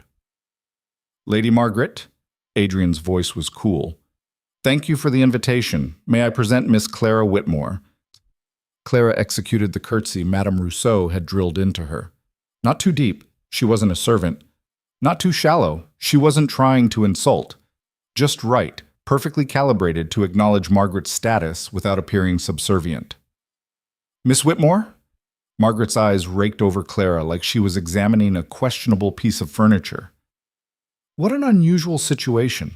I don't believe we've ever had someone of your background at one of our events." "First time for everything," Clara said pleasantly. "Indeed. Tell me, how are you finding the adjustment? It must be quite overwhelming, moving from Whitechapel to Mayfair. Like a fish out of water, I imagine." "More like a fish who's learned to swim in deeper waters," Clara replied. "The principles are the same. You just have to avoid different predators." A few nearby guests laughed, quickly stifled, but there. Margaret's smile tightened. How delightfully quaint. "Adrian, you must be so proud taking on such a charitable project. It's very noble of you." She touched his arm with familiar ease, and Clara saw the calculation in it. Margaret was marking territory, reminding everyone present that she and Adrian had history, connections, a shared world that Clara could never truly enter. "Clara isn't a project," Adrian said quietly, but with steel underneath. "She's my partner, My equal, and the bravest person I've ever met. Equal. Margaret's laugh was light, cruel. My dear Adrian, I understand you're smitten, but let's not pretend class boundaries simply disappear because of romantic sentiment. Miss Whitmore may have helped you with your recent troubles, but that doesn't qualify her for this world. She doesn't understand our ways, our responsibilities, our standards.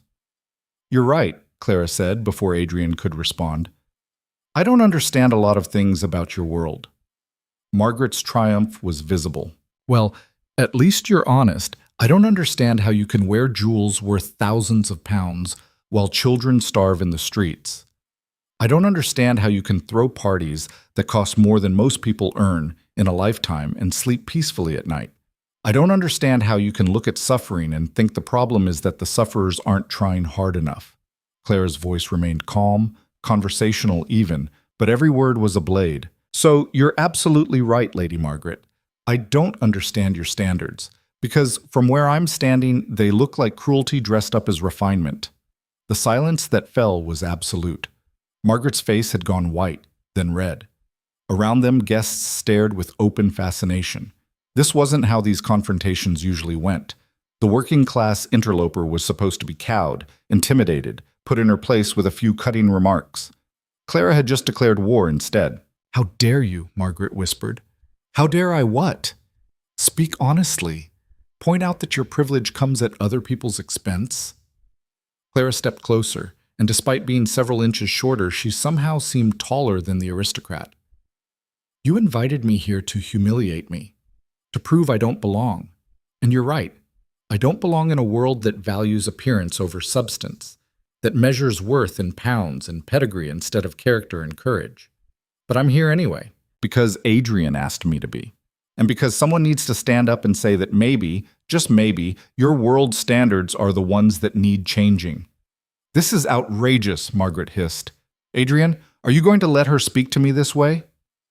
Yes, Adrian said simply, because she's right. The ballroom erupted in whispers. Clara could feel the shift in the room. Shock, disapproval, but also something else. Curiosity, interest. Even a few grudging nods of respect from guests who'd perhaps grown tired of Margaret's particular brand of aristocratic cruelty. Margaret's face twisted with rage. You'll regret this, both of you. I'll make sure you'll make sure of nothing. The new voice cut across Margaret's threat like a whip. An elderly woman in diamonds and purple silk pushed through the crowd, leaning heavily on a cane. Clara recognized her from the society pages. The Dowager Countess of Pemberton, one of London's most influential matrons. Lady Pemberton, Margaret said, her anger giving way to uncertainty. I didn't realize you'd arrived. I've been here the entire time watching this spectacle. The Dowager's sharp eyes fixed on Clara. You girl. What's your name again? Clara Whitmore, my lady. Speak up. I'm old, not deaf. Clara raised her voice. Clara Whitmore. And you really told Margaret Ashford that her standards need changing? I did. Good. The Dowager's cane thumped the floor for emphasis. About time someone did. I've been saying for years that this lot has gotten too comfortable, too convinced of their own superiority.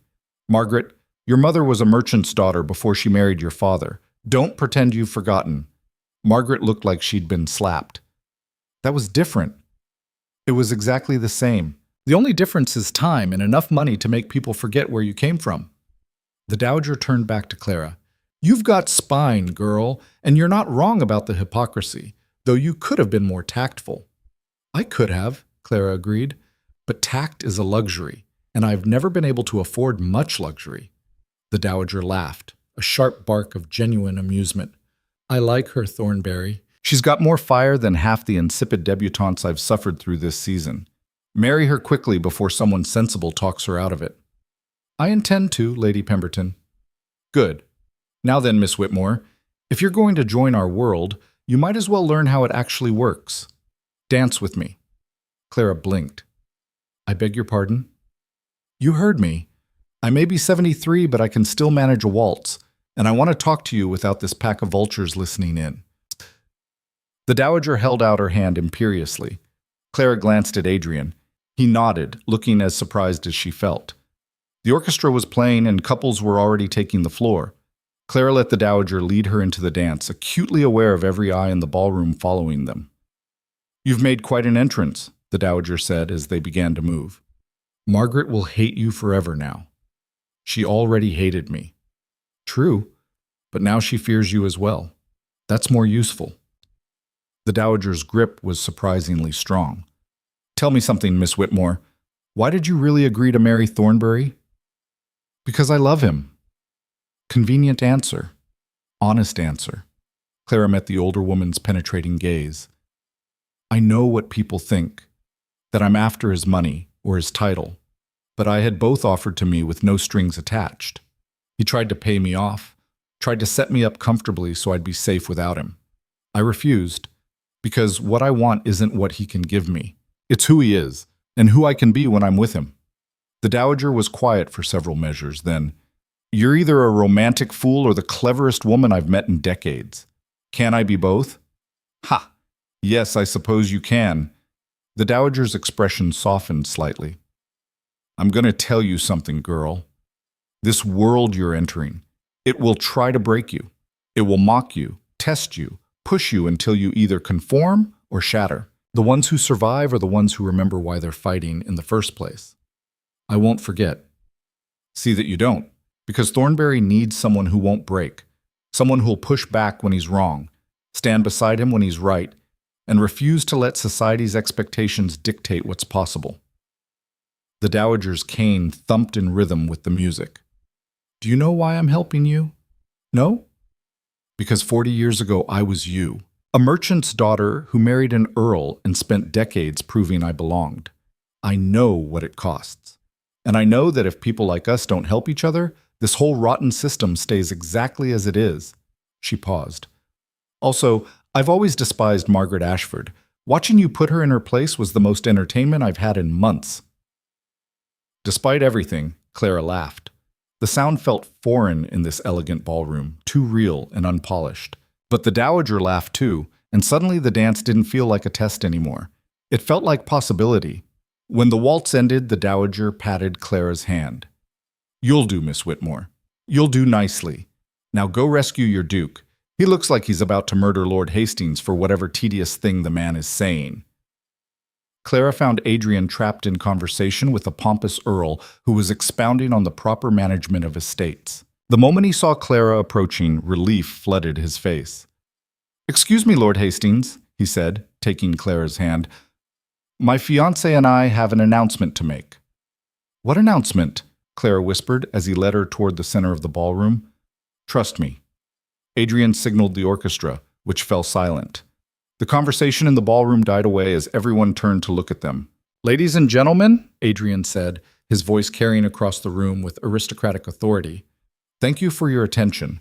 I know there's been considerable speculation about my engagement to Miss Whitmore, about her background, her suitability, her intentions.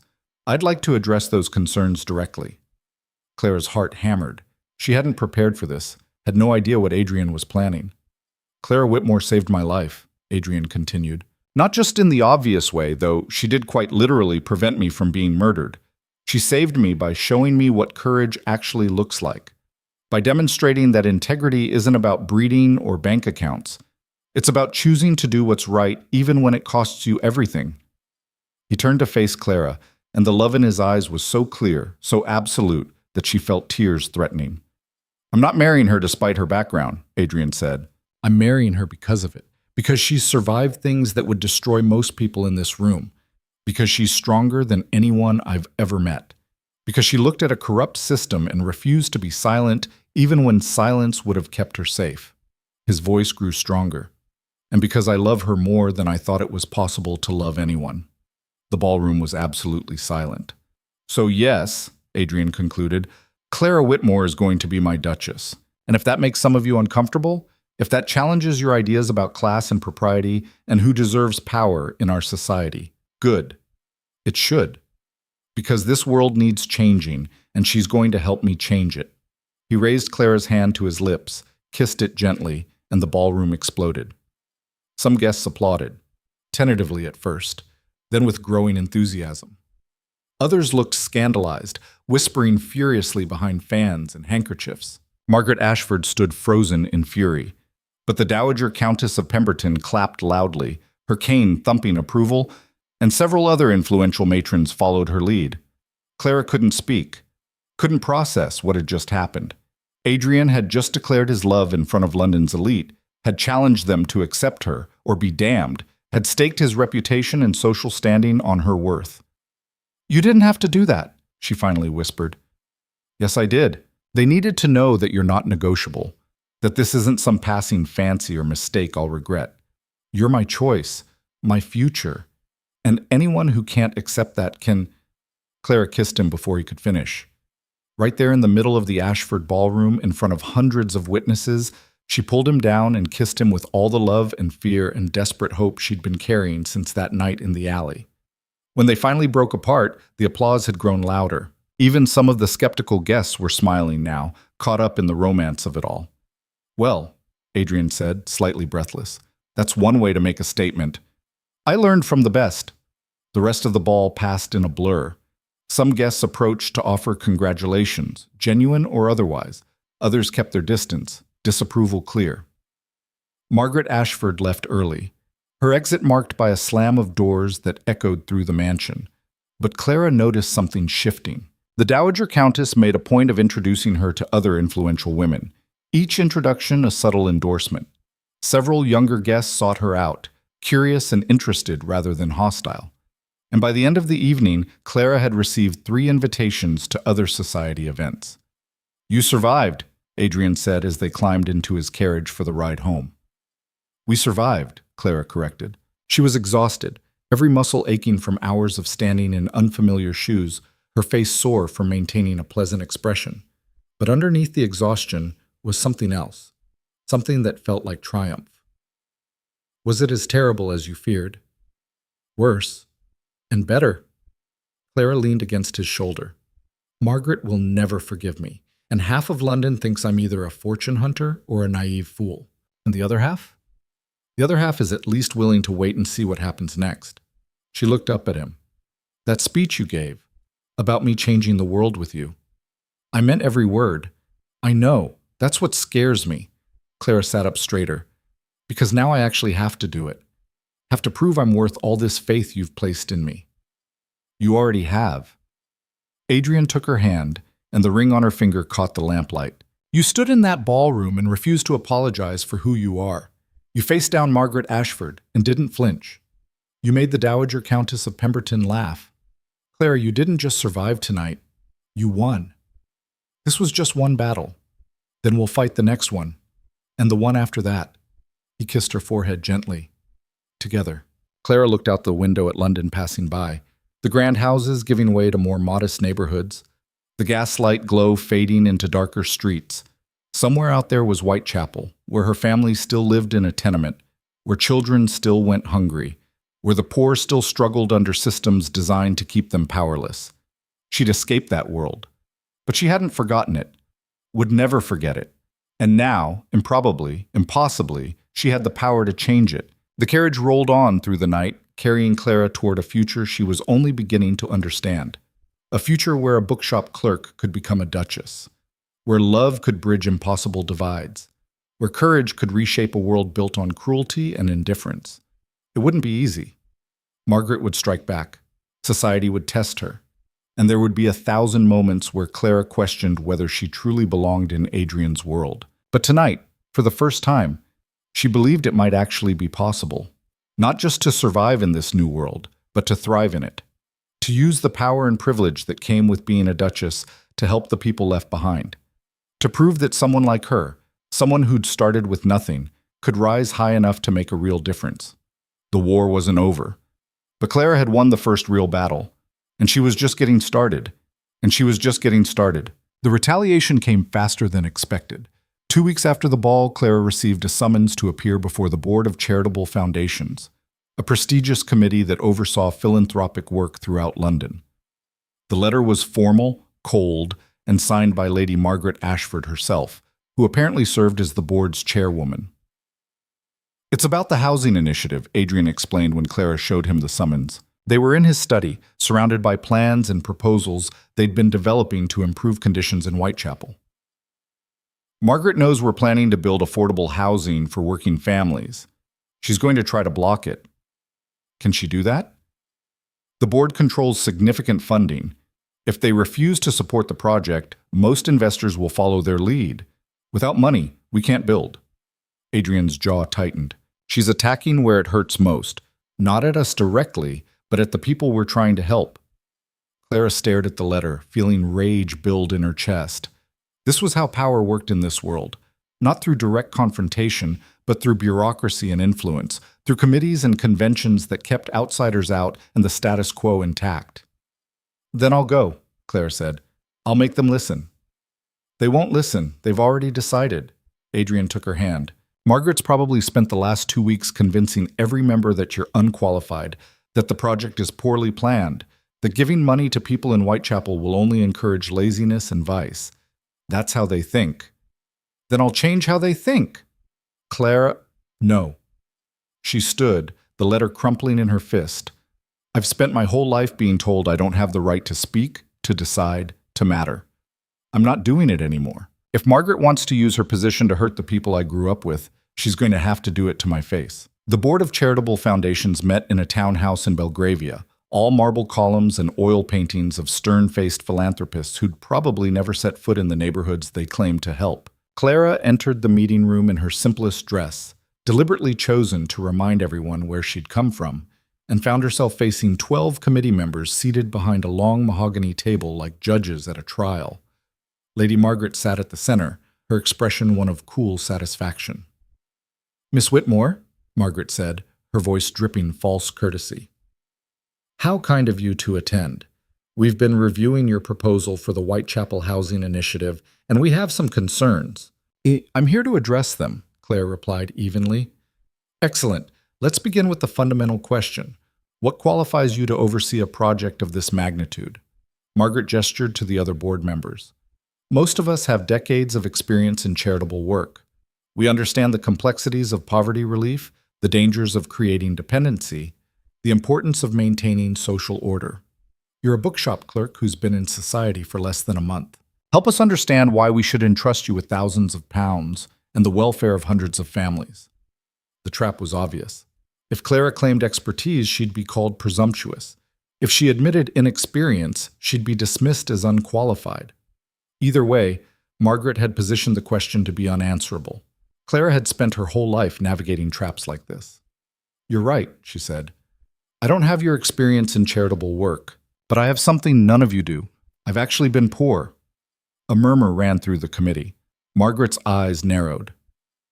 "I've gone to bed hungry," Clara continued, her voice steady and clear. "I've watched my mother work herself sick washing other people's laundry. I've seen children die from diseases that could have been prevented with clean water and decent housing. I've lived in the tenements you're so concerned about helping, and I know exactly what's wrong with them. Not from reports or surveys or charitable visits, from experience. Personal experience doesn't qualify one to manage large-scale initiatives," an elderly man to Margaret's left interjected. "Emotion and sentiment are poor substitutes for practical knowledge." "Then let me give you practical knowledge." Clara pulled papers from her bag, detailed plans she and Adrian had spent weeks developing. The current housing in Whitechapel consists primarily of tenements built 50 years ago, most of which violate even the minimal safety codes we have. Families of 6 or 7 live in single rooms with no ventilation, no sanitation, no privacy. Disease spreads because people are packed together like animals. Children can't study because there's no light, no quiet, no space. Adults can't recover from illness because the environment itself is toxic. She spread the plans across the table. "Our proposal is to build 4 housing blocks, not charity housing where people feel like beggars, but decent apartments with proper windows, indoor plumbing, communal courtyards where children can play safely. Rent will be affordable, but not free, because people need dignity, not handouts. We'll include a school, a medical clinic, and workshops where residents can learn trades." "All of which costs a fortune," Margaret said, "and creates dependency on charitable funding that could be better spent elsewhere. Actually, the buildings will be self-sustaining within 5 years." Clara pointed to the financial projections. Rent income will cover maintenance and operations. The medical clinic will charge small fees to those who can afford it, subsidizing care for those who can't. The workshops will produce goods that can be sold, creating revenue and jobs simultaneously. This isn't charity, it's investment in people who've never been given a chance to succeed. Another committee member, a woman with silver hair and sharp eyes, leaned forward. And what happens when these people can't maintain the standards required? When they damage property, fall behind on rent, or simply prove incapable of living up to your expectations? Then we work with them, Clara said. We provide support, education, resources. We treat them like human beings who deserve help, not animals that need to be controlled or punished. That's naive, Margaret cut in. The poor are poor for a reason, Miss Whitmore. Lack of discipline, moral weakness, unwillingness to work hard. The poor are poor because the system is designed to keep them that way. Clara's voice rose, all pretense of politeness evaporating. You talk about moral weakness? I've seen women work 16-hour days in factories and still not earn enough to feed their children. I've seen men break their bodies on the docks for wages that barely cover rent. I've watched families do everything right, work hard, stay honest, sacrifice constantly, and still sink further into poverty because the rent keeps rising and the wages stay the same, and people like you sit in rooms like this deciding they're not worthy of help. The silence was absolute. Clara could feel her heart racing, could see the shock on the committee members' faces. She'd gone too far, said too much, let her anger show instead of maintaining the careful politeness this world demanded.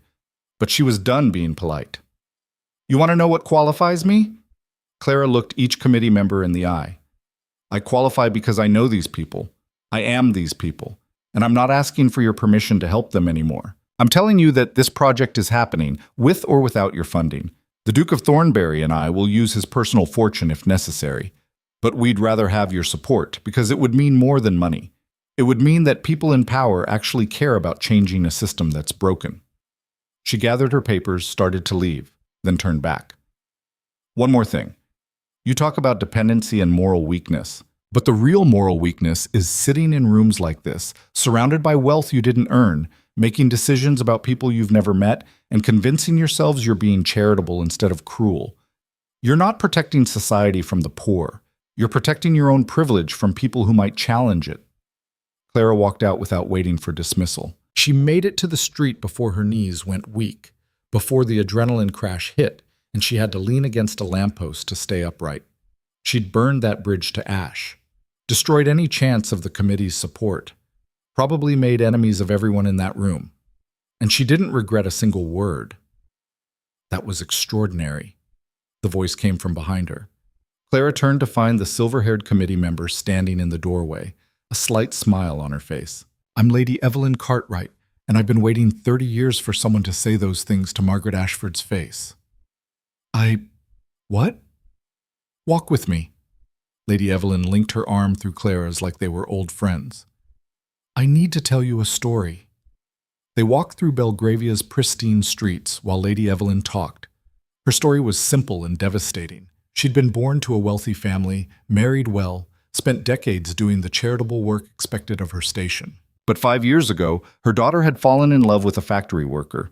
Lady Evelyn had supported them, helped them marry despite family opposition. Margaret and the others shunned us, Lady Evelyn said quietly. Said I was encouraging my daughter to throw away her future. But I watched my daughter build a real life, a happy life, with a man who truly loved her. And I realized everything I'd been taught about class and propriety was designed to keep people like you and my son-in-law in your place. To maintain a system that benefits people like us at everyone else's expense. Why didn't you say something in there? Clara asked. Because I'm a coward. Lady Evelyn's smile was sad. I should have spoken up years ago. Should have challenged Margaret, fought for change. But I was afraid of being cast out, losing my position, my influence. So I stayed silent and hated myself for it. She stopped walking, turned to face Clara directly. But you're not a coward. You said what needed to be said. Consequences be damned. And you're right. The system is broken, and people like Margaret will never fix it because fixing it means giving up power. So I'm going to help you. How? I control my late husband's fortune. Considerable funds that I've been using for cautious, conventional charity work because I was too afraid to do more. But watching you in there, seeing someone actually fight instead of just talking about helping, it reminded me why I got into this work in the first place. Lady Evelyn squeezed Clara's hand. Your housing project? I'll fund it, all of it, and I'll use my connections to bring in other investors who are tired of Margaret's stranglehold on charitable work in this city. Clara felt tears burning her eyes. Why? You barely know me. I know enough. And more importantly, I know Margaret. She'll never forgive you for what you said today. She'll spend years trying to destroy you, block every initiative you propose, turn society against you however she can. You're going to need allies. Lady Evelyn's expression turned fierce. Consider me your first. The housing project broke ground 3 months later. Clara stood in Whitechapel, watching workers lay foundations where a burned-out warehouse had once stood, and felt something shift in her chest. This was real. This was happening. In a year, families would live here. Children would have safe places to play. People would have dignity and hope and futures they'd never imagined possible. Quite a crowd, Adrian murmured beside her. He was right. Hundreds of people had gathered to watch the groundbreaking. Former neighbors from Clara's tenement, dock workers, washerwomen, people who'd spent their lives being invisible, now witnessing something built for them, because of them. The ceremony was simple. No grand speeches from politicians or nobility, just Clara, standing on a makeshift platform, looking out at faces she recognized and loved. I grew up 3 streets from here, she began, her voice carrying in the cold morning air. In a tenement where 7 of us shared 2 rooms, where winter meant choosing between heat and food because we couldn't afford both, where sickness was a death sentence because we couldn't pay for doctors. I know what it means to be poor in London. To be invisible, to be told you don't matter. She paused, letting the words settle. This building won't solve everything. It won't end poverty or fix all the systems that keep people trapped, but it's a start. It's proof that we matter, that our lives have value, that we deserve better than what we've been given. Mrs. Chen was in the crowd, and Clara met her eyes. The widow nodded slowly, understanding passing between them. Some people think this is charity, Clara continued, that we're asking for handouts. They're wrong. This is justice. This is taking back what should have been ours all along, the right to safe housing, to dignity, to futures we can build instead of just survive. And it's only the beginning. She raised her voice, letting it carry to the back of the crowd. Because next year we're building 2 more housing blocks. The year after that, 4. We're opening schools where children can learn regardless of whether their families can pay. We're creating jobs, training programs, opportunities that have never existed before. And we're doing it not because wealthy people decided to be generous, but because we fought for it, because we refused to stay invisible anymore. The crowd erupted in cheers, not polite applause like at society events, but raw, genuine joy and hope. Clara felt tears streaming down her face, felt Adrian's hand in hers, felt the weight of what they'd started settling on her shoulders. She was a duchess now. She had power, influence, resources she'd never dreamed of, and she was using every bit of it to tear down the walls that had kept her and people like her trapped for generations. Margaret Ashford tried to fight back. Over the next year, she used every weapon in her considerable arsenal, spreading rumors about Clara's past, questioning Adrian's judgment, attempting to turn other nobles against them. Some believed her. Some refused invitations to their events, whispered behind their hands, treated Clara with barely concealed contempt. Clara didn't care, because for every door that closed, 2 more opened. Lady Evelyn introduced her to other reformers, other wealthy people who'd grown tired of maintaining a corrupt system. The Dowager Countess of Pemberton became a fierce advocate, using her influence to silence critics. And slowly, painfully, things began to change. The first housing block opened in the autumn, exactly on schedule. 50 families moved in, Mrs. Chen among them, along with Clara's own parents and Sarah. The building was beautiful in its simplicity, clean, bright apartments with real windows and proper plumbing, a courtyard where children played without fear, a sense of safety that was worth more than any luxury. The day of the opening, Margaret Ashford published a scathing editorial in the Times, calling the project a waste of resources that would inevitably fail when its residents proved incapable of maintaining decent standards. A week later, Clara published her response. Not a defensive rebuttal, but a detailed account of life in Whitechapel's tenements. She wrote about children dying from preventable diseases, about families forced to choose between rent and food, about the daily humiliations of poverty that people like Margaret would never understand. She wrote with brutal honesty about her own childhood, holding nothing back. The response was overwhelming. Other newspapers picked up the story. Working people across London wrote letters of support. And suddenly, the conversation shifted. It wasn't about whether Clara was qualified to be a duchess. It was about why the system had ever considered people like her unworthy in the first place. 3 months after that, Parliament began debating housing reform legislation. Adrian spoke passionately in the House of Lords, using evidence Clara had gathered from years of lived experience. The bill passed with surprising support, establishing minimum standards for urban housing and creating funding for construction in poor neighborhoods. It wasn't enough. It would never be enough. But it was progress, real and measurable. On their wedding day, a year and a half after that kiss in Fisher's Alley, Clara stood in Westminster Abbey wearing a gown that was elegant but not extravagant, her family in the front row beside Adrian's relatives, and felt the weight of everything that had changed. The guest list was unprecedented.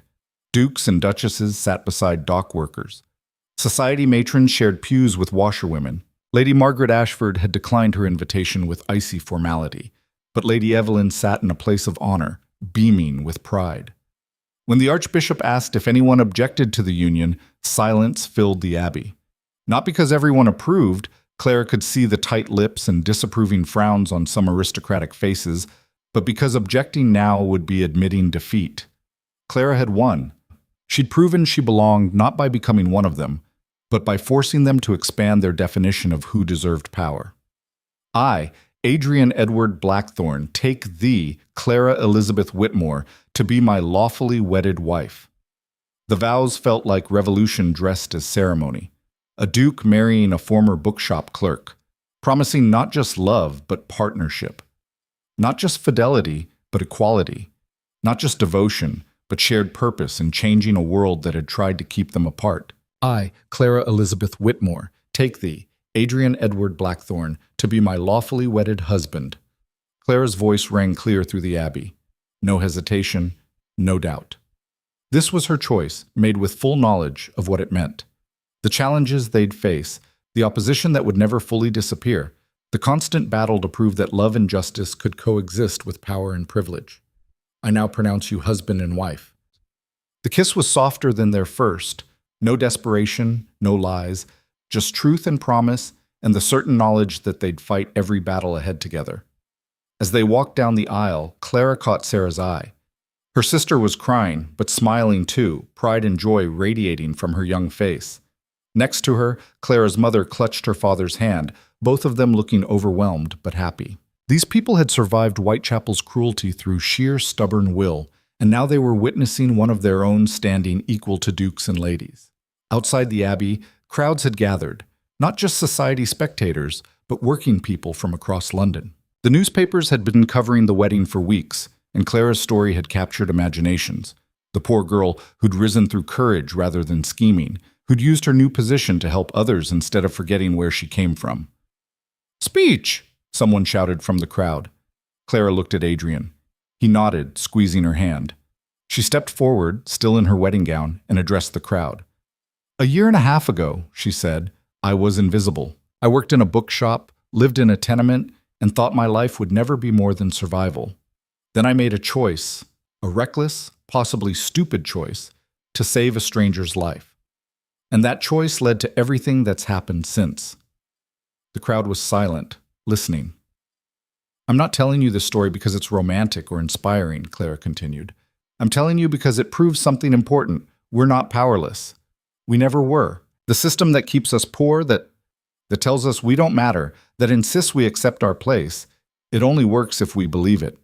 The moment we stop believing, the moment we fight back, everything changes." She gestured to Adrian beside her. "I married a duke today, but that's not the important part. The important part is what we're building together. Housing for families who deserve better, schools for children who deserve education, opportunities for people who've been told they don't deserve anything. That's what matters. That's what changes the world." Clara's voice grew stronger. Some of you will never have the chance I had. You'll work hard your whole lives and never become duchesses or dukes. But that doesn't mean you're powerless. Every act of kindness, every refusal to accept injustice, every time you stand up for yourself or others, that's revolution. That's how we tear down systems built to keep us down. Not all at once, but piece by piece, day by day, choice by choice. She looked out at the sea of faces, poor and wealthy, hopeful and skeptical, young and old. I was a bookshop clerk. Now I'm a duchess. But I'm still the same person who grew up hungry in Whitechapel, who knows what it means to suffer, who refuses to forget where I came from or abandon the people still fighting to survive. And I promise you, I will use every bit of power and privilege I've gained to make sure your voices are heard, your lives are valued, and your futures are more than just survival. The roar that followed was deafening, not polite applause, but genuine celebration, the sound of people who'd been invisible all their lives finally feeling seen. That night, at the wedding reception, held not in a grand ballroom, but in the courtyard of the first housing block, surrounded by the families who lived there, Clara danced with Adrian under strings of lights as musicians played and children laughed, and people who'd never been invited to society events celebrated alongside nobles who were learning to see beyond class boundaries. "Any regrets?" Adrian asked as they waltzed. Clara looked around at the courtyard, at Mrs. Chen dancing with the Dowager Countess, at her father laughing with Lady Evelyn, at Sarah teaching young aristocrats a street game from Whitechapel, at the impossible, beautiful collision of two worlds that should never have mixed, but somehow were. "Not one," she said. "You? Only that I didn't meet you sooner. We met exactly when we needed to. Any earlier, and I wouldn't have been ready. You wouldn't have been ready." Clara rested her head against his chest. "We had to become who we are before we could build what we're building. And what are we building? Something new, something that's never existed before. A world where class doesn't determine worth, where poverty isn't a prison, where people like me can stand beside people like you as equals, not exceptions." She looked up at him. "It won't happen in our lifetime. Maybe not in our children's lifetimes, but we're starting it, proving it's possible." Adrian kissed her forehead. "I love you, Clara Blackthorne, Duchess of Thornbury." "I love you too," she smiled. "Though I'll probably always be Clara Whitmore from Whitechapel in my head, the girl who saved a stranger and accidentally changed her life. You didn't just change your life. You changed mine, changed hundreds of families who'll live in buildings we create, changed the conversation about what's possible in this city." Adrian pulled her closer. "You changed everything by refusing to accept that courage wasn't enough." As they danced, Clara caught sight of Margaret Ashford standing across the courtyard. The woman had come after all, not to celebrate, but to observe, to judge, perhaps to find new ammunition for her ongoing campaign against everything Clara represented. Their eyes met, and for a moment, old animosity flickered between them. Then Clara smiled. Not mockingly, not triumphantly, but with genuine pity. Because Margaret was trapped in a cage of her own making, unable to see beyond class, privilege, and power. Unable to imagine a world different from the one she'd always known. Unable to change or grow or accept that maybe, just maybe, she'd been wrong about who deserved respect. Margaret looked away first. The music swelled. Adrian spun Clara in a circle, her wedding dress flaring around her, and she laughed with pure joy. This moment, this impossible, beautiful moment, was everything she'd never dared dream of. Not because she was marrying a duke, not because she'd gained wealth or position, but because she'd proven that a girl from Whitechapel could stand toe-to-toe with London's elite and not just survive but thrive. Could use power for good instead of personal gain. Could love and fight and build and change things. Years later, when historians wrote about the Great Reform era, when they documented the housing initiatives, the education programs, the slow dismantling of class barriers that defined late Victorian London, they would point to this moment as the beginning. To Clara Whitmore, the Duchess who refused to forget her past. To Adrian Blackthorne, the Duke who believed in justice over tradition. To the kiss in an alley that sparked a reformation. But on this night, Clara wasn't thinking about history or legacy. She was thinking about the children playing in the courtyard, about families sleeping safely in homes they could afford, about the small daily victories that accumulated into revolution. She was thinking about the woman she'd been, invisible, powerless, struggling, and the woman she'd become. Not despite her past, but because of it. The dance ended. The celebration continued, and Clara Whitmore Blackthorne, former bookshop clerk and current Duchess of Thornbury, stood in the courtyard of the building she'd helped create and felt, for the first time in her life, that she was exactly where she belonged. Not invisible, not powerless, not just surviving, living, fighting, changing the world one bold choice at a time. And she was just getting started.